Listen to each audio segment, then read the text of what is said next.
Ok. Bonjour à tous, Ok. ici Loïc et Julien, je suis Loïc et je suis avec Julien. Comment tu vas bien today? Super. Oh, not today. Et toi? Eh ben ça va bien. Ok. Et puis aujourd'hui on va faire quoi? Eh bien, on va faire du Excel, Ok. notamment une fonction, en fait deux fonctions qui sont recherche V et recherche H. Voilà. Recherche V pour recherche verticale et recherche H pour recherche horizontale, Tout à fait. comme le nom peut l'indiquer. Alors recherche, qu'est-ce que ça nous fait? Eh bien, on va chercher une valeur dans un tableau et une fois qu'on a localisé la ligne ou la colonne, suivant que ce soit une recherche horizontale ou verticale, on va obtenir une donnée qui est dans une autre colonne ou dans une autre ligne qui correspond. Voilà, c'est ça. Et ça va renvoyer quelque chose qui est dans une colonne qui est située sur la même ligne ou la même colonne que la valeur cherchée. Certainement. Donc, cette fonction recherche V, elle prend obligatoirement 3 paramètres Oui. et un quatrième qui est facultatif, qui par défaut, alors ce quatrième paramètre est un booléen, donc il est soit vrai soit faux, et par défaut si vous ne le mettez pas, c'est vrai. La valeur est à vrai. D'accord ? D'accord. Le premier paramètre, c'est la valeur qu'on souhaite trouver dans la table matrice, c'est la valeur cherchée. Ok. Le second paramètre, c'est le tableau dans lequel on va aller chercher la valeur, avec une information qui est extrêmement importante, c'est que la fonction recherche V va aller chercher la valeur cherchée dans la première colonne de la table matrice, et uniquement dans la première colonne ou dans la première ligne si on utilise la fonction recherche H. Alors, on peut prendre peut-être l'exemple qui est ici à l'écran. La table matrice ici, ça serait C'est les tout 10 le tableau. cases qui sont ici, Voilà. les deux colonnes et 5 lignes. La valeur cherchée, dans notre exemple ici, c'est Diablo 2. On va aller chercher dans la première colonne de ce tableau complet de 10 cases, Ouais. la valeur Diablo 2, et donc qui va être localisée sur la ligne numéro 3. Ouais, voilà, c'est ça. Donc la table matrice, c'est la plage de cellules qui va de L1C1 à L5C2. C'est tout le tableau. Et C'est effectivement, bah, Diablo 2, là on le trouve sans utiliser cette fonction, on le trouve avec nos yeux. Hein. On voit qu'il est sur la ligne On 3. voit s'il est sur la ligne 3. Le troisième paramètre, c'est le numéro de colonne. Donc c'est le numéro de colonne qui contient la valeur que l'on va vouloir afficher à l'écran, mais pas le numéro de colonne dans l'absolu, mais le numéro de colonne dans la table matrice. Ouais, c'est ça. C'est pas un numéro de colonne de type Excel, c'est pas une colonne Excel, c'est le numéro de la colonne dans le tableau qu'on a sélectionné. Et là, notre tableau contient 2 colonnes. Donc la première colonne, ça serait celle avec Diablo, StarCraft, et la deuxième colonne, c'est celle avec 1997-1998. Donc là, comme on veut l'année de sortie du jeu, on va la trouver dans la deuxième colonne de la table matrice. Donc ce qu'on va indiquer en troisième paramètre, c'est la valeur 2, qu'on a ici en vert. Voilà. Et donc ça va renvoyer une valeur qui est dans la deuxième colonne sur la même ligne que le texte Diablo 2, s'il est trouvé. Absolument. Et ici, on a renseigné le dernier paramètre, il disait qu'il était facultatif et que par défaut, il était à vrai. Donc là, on ne voulait pas qu'il soit vrai, on voulait qu'il soit faux. On a écrit faux. Voilà. Et donc ce dernier paramètre, en fait, donc si on le met à faux, ne va pas chercher une valeur proche, mais va chercher une valeur exacte. Donc la valeur exacte correspondant à la valeur cherchée. Donc la valeur exacte, c'est Diablo 2. Voilà. Et si on met faux, il va nous donner un résultat même si la valeur exacte n'est pas présente. Non, si dans on le met tableau. vrai. Si on met vrai. Il va nous donner un résultat même si la valeur exacte n'est pas Ouais, présente c'est dans ça. le tableau. Il va chercher la valeur la plus proche, pour ça que ce paramètre c'est une valeur proche, dans le tableau. Alors on va vous montrer un exemple après dans Excel de cette utilisation, sachant qu'il y a une condition pour que ça fonctionne correctement, il faut que la première colonne de votre tableau, et donc le tableau en fait au final de votre table matrice, soit triée, soit dans l'ordre alphabétique, soit dans l'ordre numérique, pour que ça fonctionne correctement. Comme il va aller chercher la valeur la plus proche, il a besoin de savoir s'il a besoin que le tableau soit trié pour que ça fonctionne correctement. Ok. Alors Et en donc- général, Ouais. ça peut être ça le Ouais, résumé, c'est quand on cherche du texte, ou en tout cas du contenu précis de type texte ou date ou des choses se rassemblant, on met faux, parce qu'on cherche en général une valeur exacte. Par contre, quand on fait une recherche à partir d'une valeur numérique, c'est l'exemple qu'on va vous montrer, si on a dans notre table référence pas forcément toutes les valeurs numériques, parce que c'est pas possible de les représenter toutes, c'est un peu compliqué, qu'on a des intervalles, on va mettre vrai. C'est exactement ce qu'on va faire après d'ailleurs. Ok, et donc pour finir pour l'exemple qui est ici à l'écran, donc on a cherché dans la colonne 1 le texte Diablo, dans la première colonne on a cherché le texte Diablo, ce qu'on affiche c'est ce qui est dans la deuxième colonne, et donc on a comme résultat la valeur 2000. C'est ça. Donc on va passer maintenant sur Excel et puis on va vous montrer tout ça. Alors c'est vrai que c'est une fonction qui est dans l'explication pas forcément hyper simple à expliquer, mais vous allez voir que c'est une fonction très puissante qui permet vraiment de faire pas mal de choses. Donc là, on a un petit fichier Excel dans lequel ici on a fait un petit formulaire, on a le titre d'un film, on va essayer de retrouver son réalisateur, sa durée, et en fonction de sa durée on va trouver une organisation pour pouvoir regarder le film dans des conditions Optimal. optimales. Sachant que pour le film ici on a fait une petite liste déroulante pour mettre les titres de films. Alors, la liste déroulante est alimentée par des données qui sont dans le deuxième onglet. Voilà. Ici. Donc on vous montrera dans un autre tuto hein, comment réaliser ce type, Oui, de liste déroulante. On fait un peu de teasing. Voilà. Donc ici, effectivement, on a dans un deuxième onglet une table de films avec le titre, le réalisateur, l'année de sortie, le pays, la durée, enfin plein de données. Qui va nous servir de table de référence, de table matrice pour aller chercher le réalisateur, la durée en fonction du titre. On va utiliser cette table-là. Alors ce que je te propose, c'est que comme cette table, on va l'utiliser plusieurs fois dans notre formulaire, on va créer une référence nommée ici avec le tableau, comme ça on n'aura pas besoin de faire des allers-retours entre les deux feuilles. Effectivement, donc je vais sélectionner juste mes données, hein, je ne prends pas les titres. En soi, je pourrais les prendre puisque c'est pas vraiment gênant, puisqu'on cherche uniquement dans le titre de film. Et je vais définir un nom à cette plage de cellules et on va l'appeler film, c'est bien. Donc ça, c'est pas une étape qui est obligatoire pour le fonctionnement de la fonction recherche V, recherche H, c'est juste pour nous faire gagner un petit peu de manip. Voilà, parce qu'on a des données dans deux feuilles. Donc on va commencer tout de suite par aller chercher le réalisateur en fonction du titre de film qu'on a sélectionné dans notre petite liste déroulante. Donc on va utiliser la fonction ici recherche V, puisque les données sont ordonnées verticalement.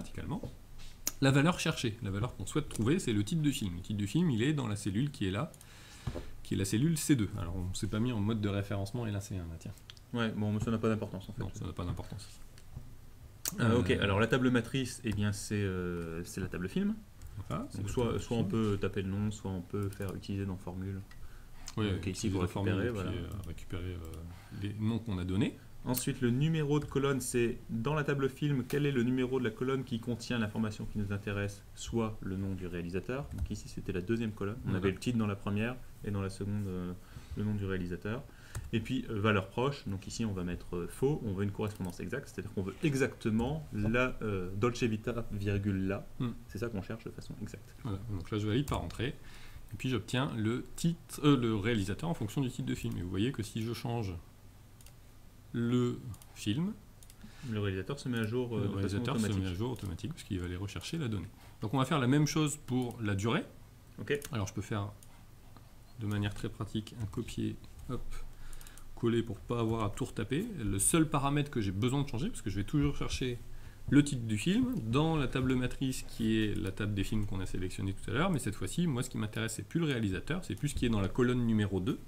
C'est ce qui va être dans la colonne qui contient la durée. Alors il me semble que c'est la colonne numéro 5. Et de la même manière que tout à l'heure, on cherche exactement le titre de film, dans l'exemple Dolce Vita, virgule là. Donc on met valeur proche à faux. Je valide par entrée, et ça tombe bien, j'ai bien la durée. Même chose ici. Hein, si je change... On va aller peut-être vérifier dans la table film que la colonne 5 correspond bien pour le montrer. Et alors si on veut. Donc dans la table film, on a la colonne 1, 2, 3, 4, 5. C'est bien la colonne des durées. Ok. Donc vous voyez bien que c'est bien différent des colonnes Excel. On n'indique pas E, on a bien indiqué 5. Hein. C'est bien le numéro de la colonne dans la table matrice. Finalement, c'était pas mal de se mettre dans ce mode et si notre matrice avait été pas dans le coin en haut à gauche de notre feuille Excel, mais en plein milieu, ça aurait été quand même 5. Ça aurait été quand même 5, ouais, ça change pas. Voilà, alors maintenant ce qu'on veut faire, c'est en fonction de la durée, qui est déterminée en fonction du film, ça va être joli, on veut s'organiser pour pouvoir regarder le film dans des conditions optimales. Donc là, on a fait une petite table d'organisation qui, en fonction d'une durée de film, va nous donner des conseils ce qu'il faut d'organisation pour pouvoir regarder le film tranquillement. Donc ce qu'on a sur la première ligne, ce sont des bornes inférieures. C'est-à-dire que si le film dure plus de 30 minutes, mais moins de 80, il faut prévoir du popcorn. Voilà, d'accord, au minimum. Et ainsi de suite. Voilà, c'est ça. Donc après, et à partir de 180, il faut prévoir des chips et de la bière. C'est ça. Enfin, après, rien ne vous empêche de prendre de la bière, quoi qu'il arrive. C'est sûr. Mais là, c'est juste que c'est absolument nécessaire. C'est ça. C'est une condition de survie. Donc ici, on a un tableau qui est un petit peu comme celui qu'on a vu tout à l'heure, sauf que les données sont ordonnées horizontalement. Donc on va faire un recherche H. Voilà, c'est ça. On va faire un recherche H. Alors je vais faire comme tout à l'heure, je vais donner un nom à cette plage de cellules. Ce sera encore plus pratique. On va appeler ça orga tout simplement. C'est suffisant. Et effectivement, cette fois-ci, on va venir chercher une durée ici, sauf qu'on ne va pas chercher la valeur exacte, parce que les seules valeurs exactes qu'on a ici, c'est 30, 80, 130 et 180, et puis si on regarde dans nos films, on a rarement ce genre d'informations. C'est toujours des durées la durée du film. Donc c'est là qu'on va pouvoir jouer sur le quatrième paramètre, puisque si on met faux, on obtiendra un résultat seulement dans le cas où on a exactement 80, exactement 30. Donc ça va pas tellement se produire. Donc là, la valeur que je cherche, c'est la durée, qui est dans la cellule ici C6. Qui est elle-même obtenue à partir d'un recherche V. Donc, là ici, ce que ça signifie, c'est qu'on peut très bien utiliser un recherche V dans un recherche V et combiner les choses. On montrera rapidement après. Ok, ça marche. Donc dans la table matrice Orga, que j'ai nommée juste avant, qui est en fait ma troisième feuille. La valeur qu'on souhaite afficher, c'est celle qui est dans la deuxième ligne. Deuxième ligne, cette fois-ci, de toute façon notre tableau contient que 2 lignes. Et puis cette fois-ci, la valeur proche, on va mettre vrai. Alors on pourrait ne rien mettre, parce que ça revient même, c'est un paramètre qui est vrai par défaut. Ici je vais mettre vrai, ça veut dire qu'il va aller chercher la valeur la plus proche si jamais 175 n'est pas présent, ce qui est le cas dans notre exemple. Donc là on a un film de 175 minutes et il nous dit prévoir quelques tablettes de chocolat, le popcorn et un café. Et si on va ici, on est dans ce cas-là, et on est bien sur un film qui est entre 130 et 179 si on considère vraiment des minutes sans chiffre après la virgule. On est bien dans ce cas-là, donc on est bien sur la borne inférieure. Et donc le fonctionnement, c'est que dans notre première ligne, ici les données sont triées en ordre croissant, et en fait on va tester la valeur 175 et on va la comparer à 30 d'abord. Enfin, Excel va le comparer à 30, on va trouver que c'est supérieur, il va le comparer à 80, c'est supérieur, il va comparer à 130, c'est supérieur, il va le comparer à 180, il va se rendre compte que là on a atteint la limite et il va prendre le précédent. Voilà, on verra plus proche. C'est ça. Par des intervalles. Voilà, et donc là si je change mes titres de film, on va voir que tout va changer automatiquement. Donc par exemple je vais en prendre un autre dans la liste, je vais prendre Citizen Kane, hop.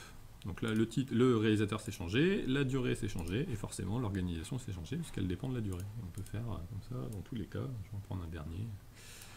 Celui-là par exemple, celui-là il est très long, donc il faut des chiffres, c'est de la bière. Tout à fait. Alors ce qu'on aurait pu faire effectivement, parce que en fait, finalement ici ce qu'on a fait, c'est dans le recherche H qu'on a utilisé ici, on a utilisé le résultat qui est dans la cellule C6, qui est en fait le résultat d'un recherche V. Je pourrais directement à la place de C6 mettre le recherche V en question. Donc là je ne vais pas m'embêter, je vais faire un copier-coller, alors sans prendre le égal. Voilà, CTRL-C, hop, je vais venir là et je vais remplacer ici le C6 par directement la recherche V qu'on avait tout à l'heure qui nous donne la durée. Et là en fait, c'est exactement la même chose, on a le même résultat toujours. Par contre, ce que je peux faire, c'est enlever la durée. Ça nous permet de se passer de cette information si elle ne nous intéressait pas. Et ça fonctionne toujours. Alors là, j'ai pris quelque chose qui fait la même durée. Voilà. Donc, ça marche à nouveau correctement. Ok. Voilà pour ce petit tuto de la fonction recherche V, recherche H. On espère qu'on a été suffisamment clair et que vous avez vu l'intérêt de cette fonction qui est vraiment super pratique. Ouais, vraiment, n'hésitez pas à l'utiliser, même si c'est un peu compliqué la première fois. Ça va vous faire gagner du temps. Franchement, vraiment, c'est une très belle fonction. Voilà. On vous dit à bientôt pour vous expliquer les listes déroulantes, entre autres. Par exemple. Voilà. On vous souhaite une bonne journée. Ciao, ciao. Ciao.